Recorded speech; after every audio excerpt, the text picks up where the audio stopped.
اگر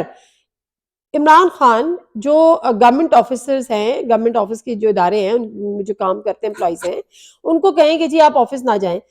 آپ دفتر نہ جائیں، اور اگر وہ دفتر نہ جائیں، یہ ساری جو ہے نا وہ ہائپوتھیٹیکل تھیوری چل رہی ہے، ٹھیک ہے، اگر وہ ہو، اگر یہ ہو، اگر کہ وہ کر دیں مثال کے طور پر، اور وہ نہ جائے تو پھر حکومت کو احساس ہوگا کہ ہاں ان کو کوئی فرق پڑا ہے. تو وہ ایک مثال دے رہے تھے کہ اگر اس قسم کی کوئی چیز ہوتی ہے تو پھر حکومت کو احساس ہوتا ہے. کیا یہ ان کا اتنا بڑا جرم تھا کہ رات 1:30 بجے ان کے گھر پہ 8 سے 10 موبائلز جاتی ہیں اور ان کو نیند سے اٹھا کے گرفتار کر کے لے آتی ہیں، ساری رات ان کو تھانے میں رکھتی ہیں، اور صبح جا کے ان کو 11-12 بجے مجسٹریٹ کے حوالے پیش کرتے ہیں، اور پھر 3 دن کا ان کا جسمانی ریمانڈ ہو جاتا ہے.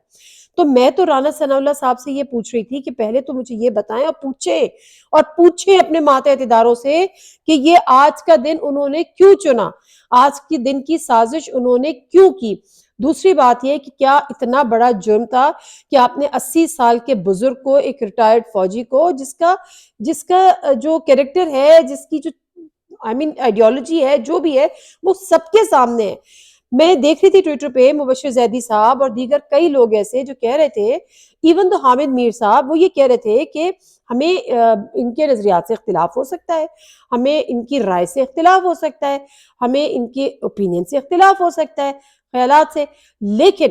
یہ طریقہ کون سا ہے اس طرح سے گرفتاری کا، اور ایسا بڑا جرم جو ایف آئی آر میں جو 2 لائنز لکھ دی ہیں، وہ اتنا بڑا جرم کیسے ہو گیا. اور اگر کوئی اور بات ہے تو خدا کے لیے عوام کے سامنے لے کر آئیں، اپنے آپ کو آپ گندا نہ کریں. اس حکومت نے ویسے ہی اپنے آپ کو بہت ہی گرا لیا ہے، گند میں منہ ڈال دیا ہے. عوام کے آگے آپ جانے کو جو ہے وہ اس قابل آپ رہے نہیں ہیں کہ آپ عوام میں جا کے منہ دکھائیں. عوام آپ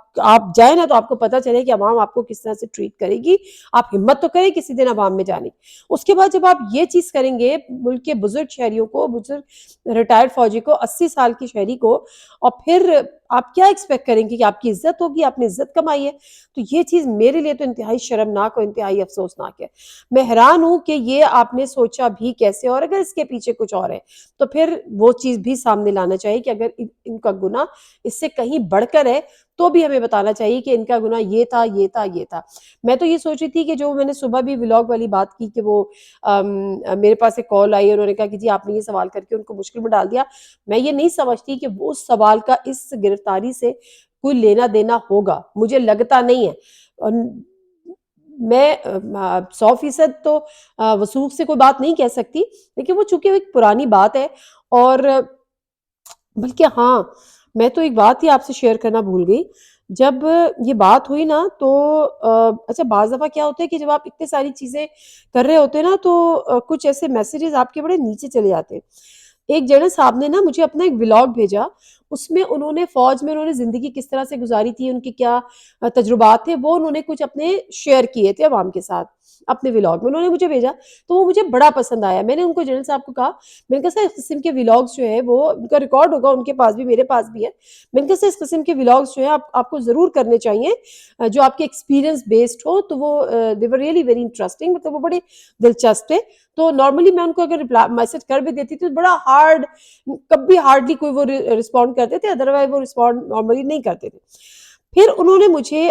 اور مجھے افسوس ہے کہ انہوں نے مجھے اس دن سیم ڈے ایک میسج کیا، وہ میسج میں نے آپ کو میں نے کیا مجھے ہی نہیں پتا چلا. انہوں نے لکھا کہ another one trapped like Azam Sawati, another one trapped like Azam Sawati, retired Lieutenant General Amjad Shoaib under trial and secret cell punishment. اب مجھے نہیں پتا یہ کس کانٹیکس میں انہوں نے کہا. پھر انہوں نے ایک یہ مجھے یہ انہوں نے پکچر انہوں نے جو ہے وہ شیئر کی، یہ دیکھیے یہ تصویر، بس یہ تصویر انہوں نے مجھ سے شیئر کی ہے. اس میں لکھا ہے دفاعی تجزیہ کار امجد شویب کے خلاف انکوائری. اب مجھے نہیں پتا کہ یہ کون سی انکوائری ہے، یہ کس چیز کی انکوائری ہے. I have no idea, seriously I have no idea. تو اب پتہ نہیں، بہرحال another one I don't know ان کے ساتھ کون سی ایسی انکوائری پہلے چل رہی تھی نہیں چل رہی تھی مجھے نہیں پتا. لیکن مجھے جو پتا ہے وہ یہی پتا ہے کہ ان کو آج اس پروگرام میں یہ بات کرنے کے لیے کہ اگر ایسا ہو جائے ان کو گرفتار کیا، اور اگر کوئی اور کیسز ہیں تو وہ یقیناً سامنے لانے چاہیے، اور کوئی بھی اگر ایسا کیس ہے. لیکن بہرحال فی الحال تو مجھے یہی لگتا ہے کہ یہ بڑی ایک سازش تیار کی گئی ہے. اور اب حکومت کو چیک کرنا چاہیے، رانا ثناء اللہ صاحب کو چیک کرنا چاہیے کہ یہ گراؤنی سازش جو ہے وہ کس نے کی ہے، اور ساری رات ان کے بیٹے کو پتہ ہی نہیں تھا، ملنے نہیں دیا گیا، بات نہیں کرنے دی گئی، وہ ہیں کہاں ان کو بتایا ہی نہیں گیا۔ مطلب آپ ایک رسپیکٹ فلی طریقے سے آپ اگر دن میں جائیں، دن کی روشنی میں جائیں، ان کو بتائیں کہ جی آپ کے خلاف یہ پرچہ ہے، یہ ہمارے پاس وارنٹس ہیں، ہم آپ کو لینے آئے ہیں، تو میرا خیال ہے وہ کوئی نہ وہ بھاگیں گے نہ وہ ریزسٹ کریں گے، وہ خاموشی سے آ کے آپ کی گاڑی میں بیٹھ جائیں گے، اور وہ اسی خاموشی سے بیٹھ جائیں گے جس خاموشی سے آج وہ میجسٹریٹ کے سامنے پیش ہوئے تھے۔ میں ان کی بہت میں شاید ان کے بارے میں تھوڑی سی ایموشنل ہو رہی ہوں، کیونکہ میں ہی از لائک مائی فادر۔ وہ ہمیشہ مجھے کہتے تھے نادیہ بیٹی، نادیہ بیٹی، میں تمہیں اپنی بیٹیوں کی طرح جو ہے نا وہ رکھتا ہوں، میں مطلب تم میری بیٹیوں کی طرح ہو، اور ہمیشہ مطلب یہ نہیں، اور میری بیٹی کو بھی وہ اسی طرح سے کہتے تھے کہ ہمیشہ اگر ان کو دعا کی آواز آتی تھی تو یہ دعا ہے پیچھے سے کہتے تھے، اگر فون پہ میں بات کروں، یا فون پہ تو کبھی نہیں ہوتی تھی، جیسے اسٹوڈیو میں ہم بات کر رہے ہیں ابھی پروگرام شروع ہونے سے پہلے، اور اگر وہ اسکائپ پہ ہیں کچھ ہیں تو پیچھے سے اگر میری بیٹی ساتھ ہوتی تھی اور وہ کچھ بول رہی ہوتی تو یہ دعا ہے۔ تو میرے لیے ان کی فیلنگز جو ہیں وہ یقین کرے باپ جیسی ہیں، لیکن بات یہی ہے کہ ہم بحیثیت صحافی اپنی فیلنگز پہ شاید ہمیں قابو پانا چاہیے، اور میں تو صرف یہ سوچنا چاہتی ہوں اور معلوم کرنا چاہتی ہوں کہ ایسا کون سا ان سے جرم سرزد ہو گیا جس پہ ان کو بغاوت کا اور غدار کا درجہ دے دیا گیا۔ ناظرین، مجھ سے کوئی اجازت دیجیے، اللہ حافظ۔